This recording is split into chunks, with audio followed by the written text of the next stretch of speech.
बचपन।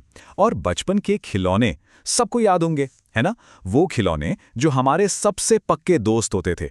पर जरा सोचिए, क्या हो अगर वही सबसे प्यारा खिलौना आपके परिवार का सबसे बड़ा खौफ बन जाए? आज हम बात करेंगे जापान की एक ऐसी ही सच्ची और सच कहूं तो अविश्वसनीय घटना के बारे में। ये सिर्फ एक सवाल नहीं है, जापान के एक परिवार के लिए ये एक डरावनी हकीकत बन गया।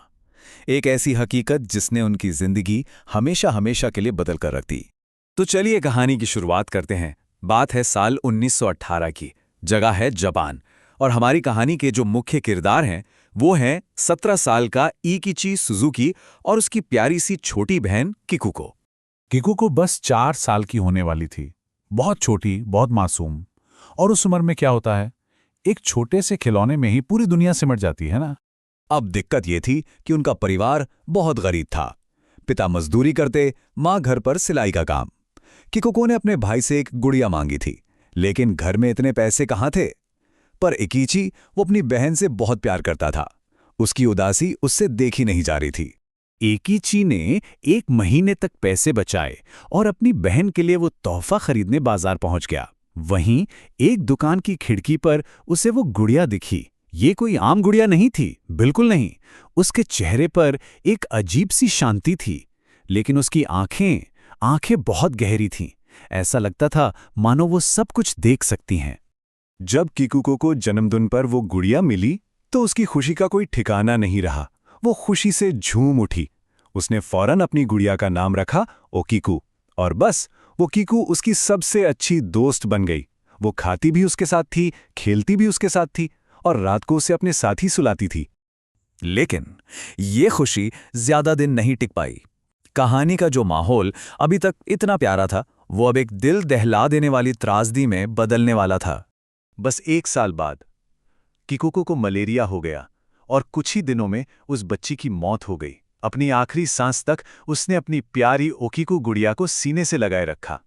किकुको तो चली गई, लेकिन उसकी गुड़िया वहीं थी। और उसकी मौत के बाद उस घर में अजीब और डरावनी घटनाओं का एक ऐसा सिलसिला शुरू हुआ जिसने सबको हिलाकर रख दिया।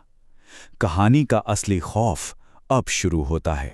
परिवार ने किकुको की याद में उस गुड़िया को घर की एक शेल्फ पर रख दिया। लेकिन कुछ ही दिनों बाद घर में अजीब चीजें होने लगी। रात में हल्की हल्की आवाजें आती, जैसे कोई बच्ची फुसफुसा रही हो या धीरे से हंस रही हो। और फिर एक दिन इकिची ने कुछ ऐसा देखा जिससे उसके होश उड़ गए। गुड़िया के बाल वो लंबे हो गए थे। जब उसे लाया गया था तो बाल गर्दन तक थे, लेकिन अब वो कंधों तक पहुंच चुके थे।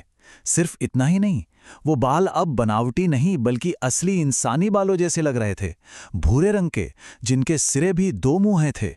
इकिची ने जब ये बात अपने माता पिता को बताई तो पहले तो उन्होंने यकीन नहीं किया। उन्हें लगा ये उसका वहम है। उसकी मां ने कैंची उठाई और गुड़िया के बाल वापस पहले जैसे काट दिए। लेकिन शायद ये उनकी जिंदगी की सबसे बड़ी गलती थी। जैसे ही वो बाल कटे, सुजुकी परिवार की जिंदगी जैसे जहन्नुम बन गई। उन्हें डरावने सपने आने लगे। सपनों में ओकिकू गुड़िया उन्हें मारने की कोशिश करती।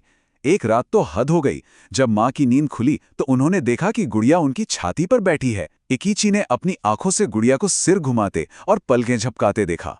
अब घर में एक छोटी लड़की की परछाई दिखना, अजीब आवाजें आना, ये सब रोज की बात हो गई थी।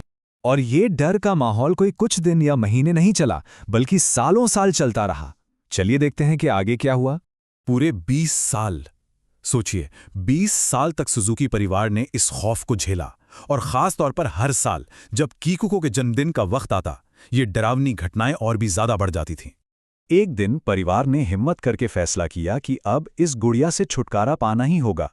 पिता ने उसे घर से दूर एक खेत में ले जाकर दफना दिया। उन्हें लगा चलो अब सब ठीक हो जाएगा। लेकिन उस रात दरवाजे पर जोर जोर से कोई पीटने लगा। ऐसा लगा जैसे भूकंप आ गया हो। पूरा घर हिल रहा था। जब कांपते हाथों से दरवाजा खोला तो सामने ओकिको गुड़िया खड़ी थी। इससे पहले कि वो कुछ समझ पाते, गुड़िया के बाल अचानक तेजी से बढ़े और पिता की गर्दन के चारों ओर लिपट गए। उनका गला घोंटने लगे। वो बस मरने ही वाले थे कि तभी इकिची ने जोर से अपनी बहन का नाम चिल्लाया, किकुको। और जैसे ही उसने नाम लिया, गुड़िया एकदम से बेजान होकर नीचे गिर गई। ये तो बस एक कोशिश थी। इसके बाद भी उन्होंने कई बार गुड़िया को फेंकने की, जलाने की, हर तरह की कोशिश की, लेकिन वो हमेशा लौट आती थी। उन्होंने कई तांत्रिकों को बुलाया, बौद्ध भिक्षुओं से मदद मांगी, लेकिन कोई भी उस गुड़िया पर काबू नहीं पा सका। तो 20 साल तक इस नरक को झेलने के बाद परिवार ने आखिरकार हार मान ली। उन्होंने एक आखिरी हताश कदम उठाया, जिसके बाद इस गुड़िया की कहानी और भी ज्यादा रहस्यमयी हो गई। परिवार ने वो घर छोड़ दिया और उस गुड़िया को जापान के होक्काइडो में मन्नेनजी बौद्ध मंदिर के हवाले कर दिया। मंदिर के भिक्षुओं ने उसे पवित्र करने की, उसकी शक्ति को खत्म करने की बहुत कोशिशें की, लेकिन उस शापित गुड़िया पर किसी मंत्र, किसी पूजा का कोई असर नहीं हुआ। और आज लगभग 100 साल बाद भी वो ओकीको गुड़िया उसी मंदिर में है। लेकिन कहानी यहीं खत्म नहीं होती। उसके बाल आज भी एक जिंदा इंसान की तरह बढ़ते हैं। मंदिर के भिक्षुओं को समय समय पर उन्हें काटना पड़ता है।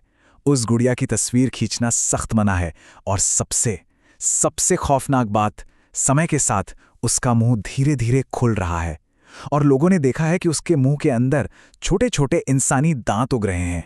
तो आखिर में सवाल यही रह जाता है, क्या उस गुड़िया में आज भी उस छोटी सी बच्ची किकुकू की आत्मा है जो अपने परिवार के पास रहना चाहती है, या क्या वो अब किसी और ही ज्यादा भयावह शक्ति का घर बन चुकी है? इसका जवाब आज भी एक रहस्य है।